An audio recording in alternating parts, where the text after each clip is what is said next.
حضرت عبداللہ ابن عمر رضی اللہ تعالیٰ عنہ سیدنا فاروق اعظم رضی اللہ تعالیٰ عنہ کے صاحبزادے ہیں، اور ان کی ہمشیرہ سیدہ حفصہ رضی اللہ تعالیٰ عنہ حضور کی زوجہ محترمہ ہے۔ ایک دن اپنی ہمشیرہ سے کہنے لگے کہ نبی کریم صلی اللہ تعالیٰ علیہ وسلم گھر میں آئے نا، اور اگر حضور غم امت میں پریشان نہ ہوں، طبیعت کو حشاش بشاش دیکھو، تو ذرا پوچھنا تو صحیح حضور کا میرے بارے میں کیا خیال، پوچھنا تو صحیح کہ کریم کی بارگاہ میں میرا کیا مقام ہے، میرے بارے میں حضور کیا فرماتے ہیں۔ اب بہن کو کام بتائے، اور بتائے بھی بھائی، اور پھر بہن وہ کام نہ کرے، یہ تاریخ میں ہوتا نہیں۔ حضرت عمر فاروق رضی اللہ تعالیٰ عنہ کی صاحبزادی ام المومنین رضی اللہ تعالیٰ عنہ فرماتی ہیں کہ میں تو بس منتظر تھی، انہوں نے تو کہا تھا نا کہ اگر تم حشاش بشاش دیکھو تو بات کرنا، لیکن حضور تشریف لائے، میری باری تھی، میرے گھر تشریف لائے، کھانا پیش کیا تو فوراً میں نے عرض کی حضور ایک بات پوچھنی تھی۔ حضور نے فرمایا پوچھئے۔ میں نے عرض کی حضور میرے بھائی عبداللہ ابن عمر کے بارے میں آپ کا کیا خیال ہے؟ نوجوانوں میری بات پہ غور کرنا، میرے بھائی کے بارے میں آپ کا کیا خیال ہے؟ تو نبی کریم صلی اللہ تعالی علیہ وآلہ وسلم نے میری طرف دیکھا، اور پھر حضور زیر لب تھوڑا مسکرائے، اور بریلی کے امام کہتے ہیں کہ حضور مسکرا دیتے تھے نا تو جو بڑا دکھی ہوتا تھا وہ بھی ہنس پڑتا تھا۔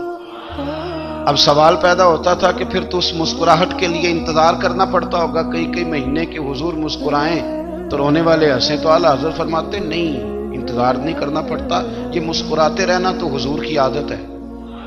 جس کی تسکین سے روتے ہوئے ہنس پڑے، اس تبسم کی عادت پہ لاکھوں سلام۔ یعنی یہ تو عادت ہے حضور کی مسکراتے رہنا، اس کے لیے انتظار نہیں کرنا پڑتا۔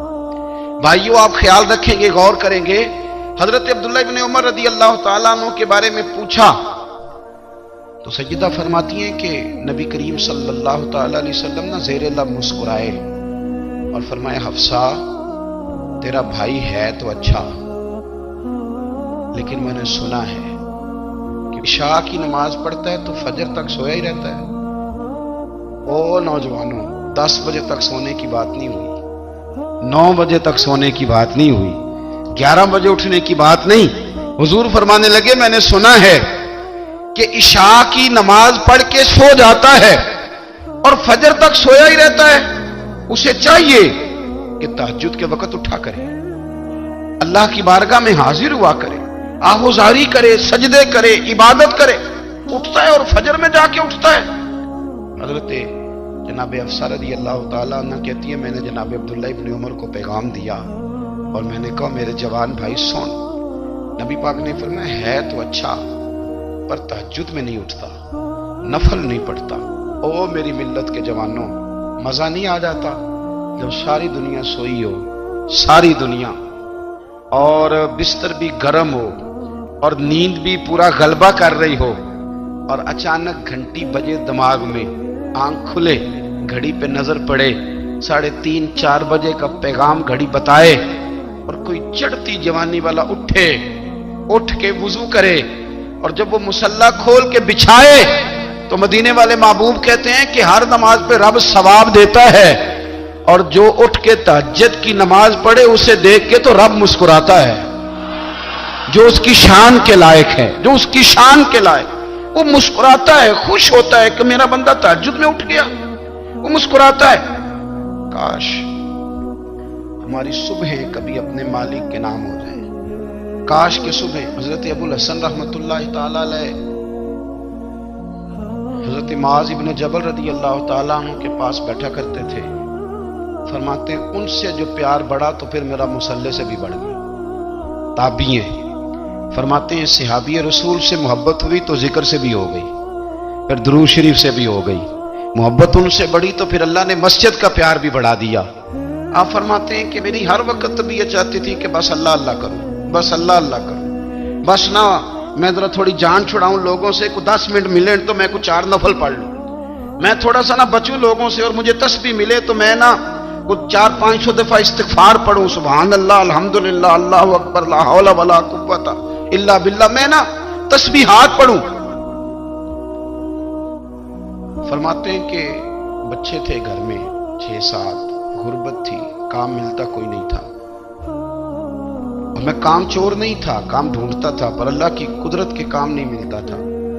فرماتے ہیں کہ میں نے ایک دن اپنی اہلیہ سے کہا کہ آج میں پھر جاتا ہوں کام ڈھونڈنے، تو میری بیوی بڑی فرما بردار تھی، پر اس دن غربت کے ہاتھوں تنگ آ کے کہنے لگی، آج نانا کوئی تو چیز لے کے آیا تو مجھ سے بچوں کی بھوک نہیں دیکھی جاتی، سب روگاں دا روگ محمد جس دا نام غریبی، کنڈ بلا کے لنگ جاندے نہیں دوست یار قریبی، آج نہ کچھ لے کے آیا تو میں بچے لے کے میکے چلی جاؤں گی۔ شیخ فرماتے ہیں کہ میں بڑا پریشان گھر سے نکلا، پر میں نے صبح سے لے کے زور تک کام ڈھونڈا، کام ملا کوئی نہیں۔ تو میرے دل میں خیال آیا چلو کام نہیں ملتا تو اللہ اللہ تو کرے گا، چلو بندوں کی مزدوری نہیں ملتی تو رب کریم کی عبادت ہی کرتے ہیں۔ فرماتے ہیں کہ میں نے نا فرات کے پانی سے وضو کیا، نہر کے، شدید دھوپ تھی، ساتھ ریت تھی اور ریت تپ رہی تھی، میں نے اپنا رومال وہیں مصلی کے طور پر بچھا لیا اور فرماتے ہیں کہ زور سے لے کر عصر تک نماز پڑھی، دھوپ بھی پورے زور پہ پر میرے سجدے کا ذوق بھی پورے زور پہ۔ فرماتے ہیں سورج بھی چمک رہا ہے اور رب کی عبادت کا ذوق بھی پورے زور پہ، میں سجدہ کروں تو پھر میرا اٹھانے کو جی نہ چاہے۔ میرے استاد لکھا کرتے تھے، یہ ان کا شعر ہے، وہ کہا کرتے تھے مجھے سوز دے، مجھے ساز دے اور مجھے نیم شب کا نیاز دے، دم سجدہ خود کو میں توڑ دوں، مجھے ایسا ذوق نماز دے، اور میں تیری بہار کا پھول ہوں، میں کھلا بھی ہوں تو تیرے لیے، مجھے میری شاخ سے توڑ لے، مجھے اپنی زلف کا ناز دے۔ بھائی فرماتے ہیں کہ عصر تک میں نے نفل پڑھے، دل ڈھلنے لگا، عصر کی نماز پڑھی اور میں وہاں سے چلا۔ اب میں جب نکلنے لگا تو دل میں خیال آیا کہ چھوٹی چھوٹی دیواریں ہیں گھر کی، بغیر کچھ لیے جاؤں گا تو بیوی دور سے دیکھے گی تو شور کرے گی کہ پھر خالی ہاتھ آ گیا ہے۔ کہتے میں نے اپنے اسی رومال میں جس پہ میں نے نماز پڑھی تھی نا، رومال میں کی آخی دے پنجابی جو صافہ کہتے ہیں، اسی میں نا میں نے کچھ ریت بھر لی کہ وہ دور سے دیکھے گی تو سمجھے گی کچھ لے کے آیا ہے، چلو جا کے اسے بتا دوں گا کہ آج پھر مزدوری نہیں ملی۔ کہتے ہیں وہ ریت لے کر جب میں گھر میں گیا تو پہلے بیوی دروازے پہ کھڑی ہوتی تھی، پوچھتی تھی خالی ہاتھ آ گئے ہو؟ آج میں نے دیکھا تو ہے ہی کوئی نہیں۔ فرماتے ہیں میں اندر داخل ہوا، سلام لیے، کونے میں میں نے وہ رومال رکھ دیا اور میں نے آواز دی کہ بھلی مانس کہاں ہو؟ تو وہ کہنے لگی آپ منہ ہاتھ دھو لیں، میں روٹی لے کے آئی۔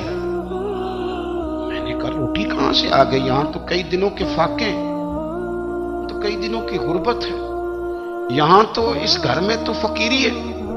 فرماتے ہیں کہ وہ روٹی لے کے آئی اور اس وقت کی جو موجودہ نعمتیں تھیں، سمجھ لیں سلاد، اچار، ہر چیز ساتھ لائی۔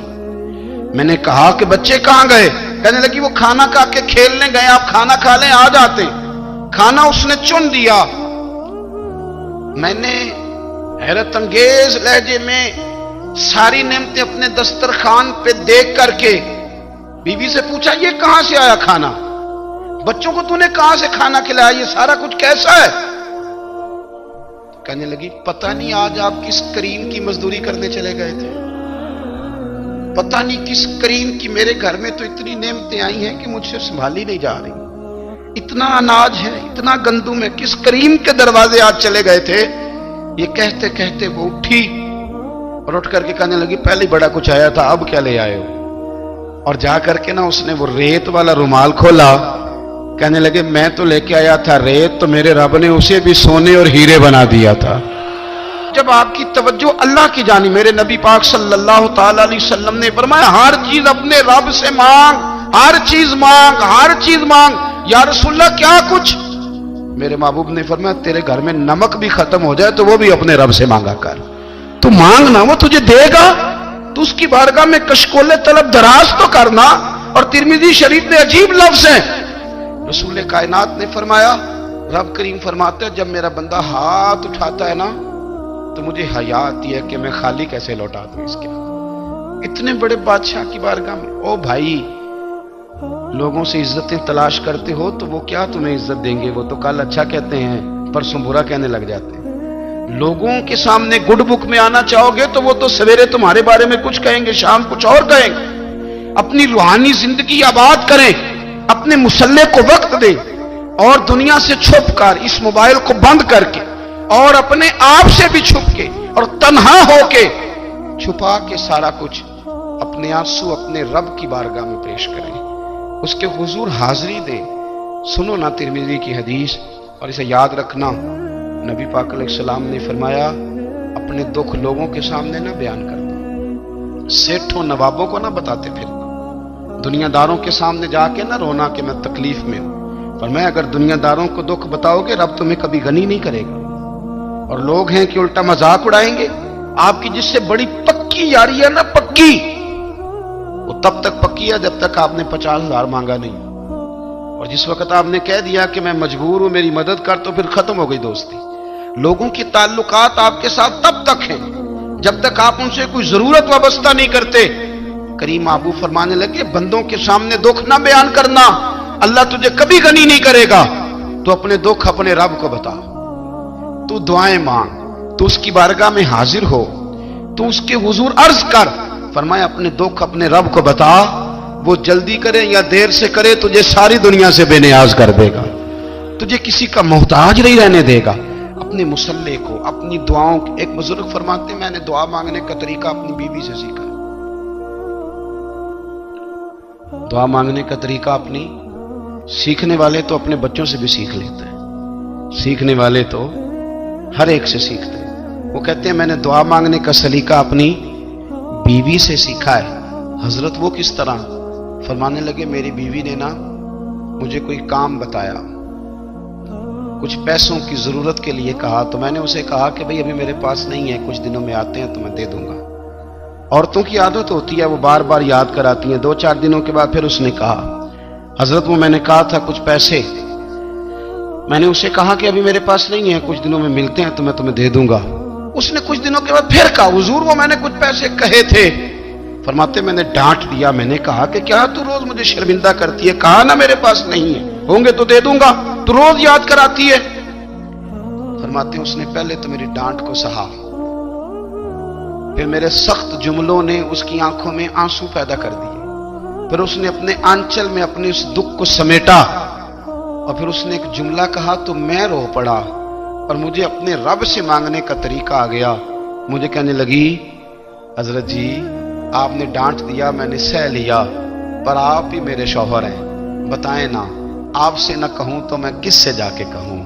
فرماتے ہیں میں رو پڑا، اور میں کھل کے رویا، اور میں تڑپ کے رویا، اور پھر میری سسکیاں بند گئیں۔ تو مجھے کہنے لگی آپ کو کیا ہوا؟ میں نے کہا مجھے بھی دعا مانگنی آ گئی ہے، جب میں اسے کہوں گا نا اللہ تو ہی میرا رب ہے، میں تجھ سے نہ کہوں تو میں کس سے جا کے کہوں؟ میں کیوں کسی بندے سے سوال کروں؟ میں کیوں کسی دنیا دار سے کہوں؟ میں تیرے بندوں کا، نیک بندوں کا وسیلہ لے کے، تیرے محبوب کی غلامی لے کے تیری بارگاہ میں آیا، تجھ سے نہ مانگوں تو کس سے مانگوں؟ سمجھ آ گئی ہے جب میں اس رنگ میں مانگوں گا تو پھر رب میرے اوپر بڑا ہی فضل فرمائے گا، وہ میرے اوپر بڑی رحمت کرے گا، وہ میرے لیے آسانیاں کرے گا۔ عزیز دوستو ہم اس طرح کرنے لگ گئے ہیں کہ ہم نے نا اپنے تعلقات پر اعتماد کرنا شروع کر دیا ہے۔ میرے تعلقات بہت ہیں، ہم نے اپنی دولت پر اعتماد کرنا شروع کر دیا ہے، میرے پاس دولت بہت ہے۔ ہم نے اپنے علم پر، اپنی شہرت پر اعتماد کرنا شروع کر دیا ہے کہ میرے پاس فلاں چیز بہت ہے۔ یاد رکھنا جب بے نیاز اپنی صفت بے نیازی دکھاتا ہے تو بڑی بڑی دولتوں والے مجبور نظر آتے ہیں۔ بھائیو جب انسان کا رشتہ اپنے مالک کے ساتھ ہوتا ہے پھر تو غم بھی کچھ نہیں کہتے، پریشانیاں بھی کچھ نہیں کہتی، پھر تو زندگی صبر والی، پھر تو زندگی توکل والی، پھر تو زندگی بھروسے والی، پھر انسان اپنے آپ کو رسوا نہیں کرتا، دنیا داروں سے امیدیں اس کی ختم ہو جاتی، امیدیں اللہ رسول سے لگا لیتا ہے، مضبوط ہو جاتا ہے، مضبوط، طاقتور ہو جاتا ہے، خوددار ہو جاتا ہے، باوقار باعزت ہو جاتا ہے۔ حضرت بہلول دانا رحمت اللہ علیہ بیٹھے تھے تو ہارون رشید حج کر کے آ رہا تھا، تو رستے میں حضرت شیخ سے ملاقات ہو گئی تو السلام علیکم کے بعد کہنے لگا حضور کوئی حکم ہو تو بتائیے گا۔ تو حضرت بہلول دانا فرمانے لگے تیرا رب کون ہے؟ اس نے کہا اللہ۔ تو فرمایا میرا کون ہے؟ کہا اللہ۔ فرمانے لگے تو بڑا ہی بیوقوف ہے، کیا تو یہ سمجھتا ہے کہ رب ہارون رشید کو تو دے گا اور بہلول دانا کو بھول جائے گا؟